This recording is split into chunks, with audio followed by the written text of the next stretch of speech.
नमस्कार, आप देख रहे हैं देश का number 1 Hindi news channel news 18 India और मैं हूं आपके साथ अनुपमा झा। नंबर 1 चैनल के नंबर 1 शो साजिश में आज बात गाजा की होगी।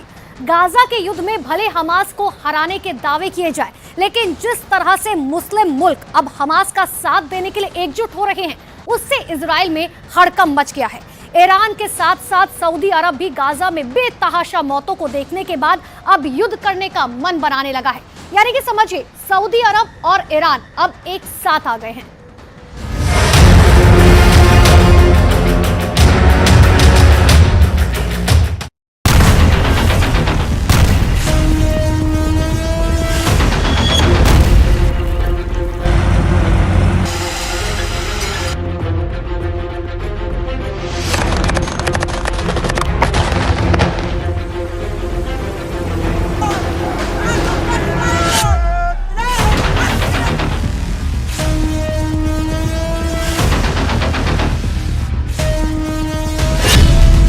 रहा है हमास मुस्लिम देशों की गुप्त बैठक।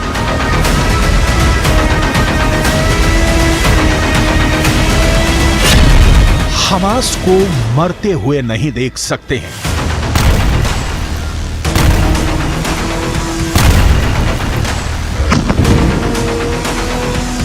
गाजा को नक्शे से मिटते हुए नहीं देख सकते हैं।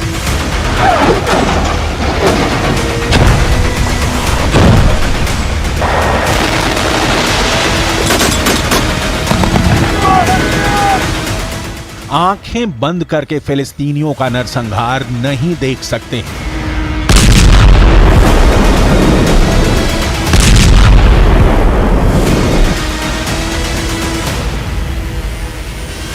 इजराइल मान जाओ, वरना दुनिया के नक्शे से मिटा देंगे।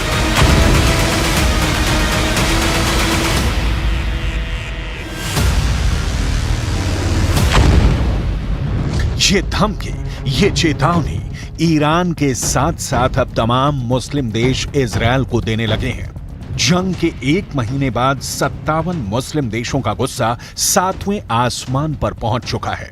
12,000 से ज्यादा लोग गाजा युद्ध में मारे जा चुके हैं। गाजा पट्टी की 45% या कहें कि लगभग आधी इमारतें पूरी तरह से तबाह और बर्बाद हो चुकी हैं। लेकिन इस दौरान एक भी मुस्लिम देश ने इजराइल पर सीधा हमला नहीं किया। लेकिन अब ऐसा लग रहा है कि ईरान के साथ साथ कई मुस्लिम देश इजराइल से सीधी जंग का मन बना चुके हैं। गाजा युद्ध अब धर्म युद्ध की तरफ बढ़ चुका है। इजराइल की खुफिया एजेंसी मोसाद और अमेरिका की खुफिया एजेंसी CIA को इनपुट मिले हैं कि ईरान के कहने पर सऊदी अरब में इजराइल के खिलाफ जंग करने के लिए गुप्त मीटिंग हो रही है।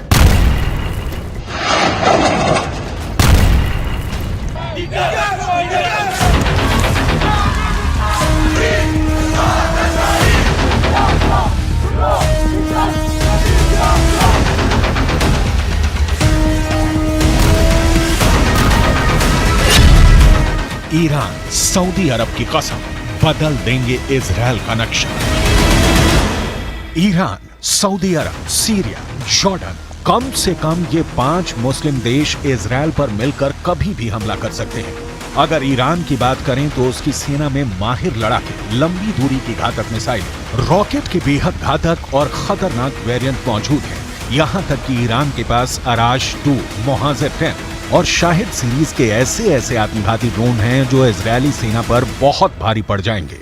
इस वक्त हमास के सिर्फ 45,000 लड़ाके सबसे एडवांस और घातक हथियारों से लैस इजरायली सेना से मुकाबला कर रहे हैं। कहा तो यहाँ तक जाने लगा है कि महज रॉकेट, एंटी टैंक मिसाइलें और बारूदी सुरंगें और कुछ भारी हथियारों के बलबूते हमास के लड़ाकों ने गाजा युद्ध को 1 महीने तक खींच लिया है। अगले 1 हफ्ते के अंदर हमास को 57 मुस्लिम देशों से जंग में सीधा साथ मिलने की उम्मीद है। इसीलिए हमास के प्रवक्ता और नेता डंके की चोट पर कह रहे हैं कि हमास को हराना नामुमकिन है।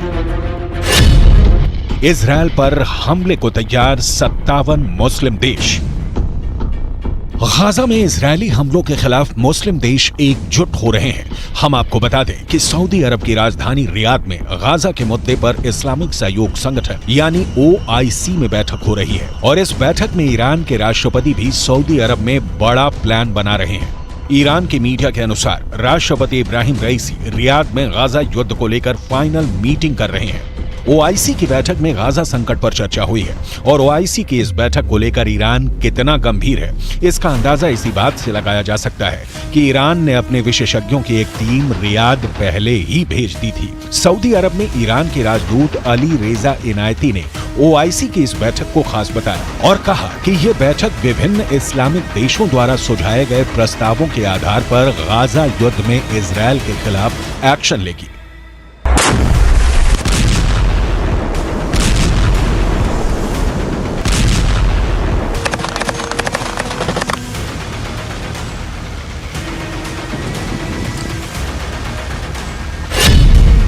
बहुत हुई बात, बारूद से मिलेगा जवाब।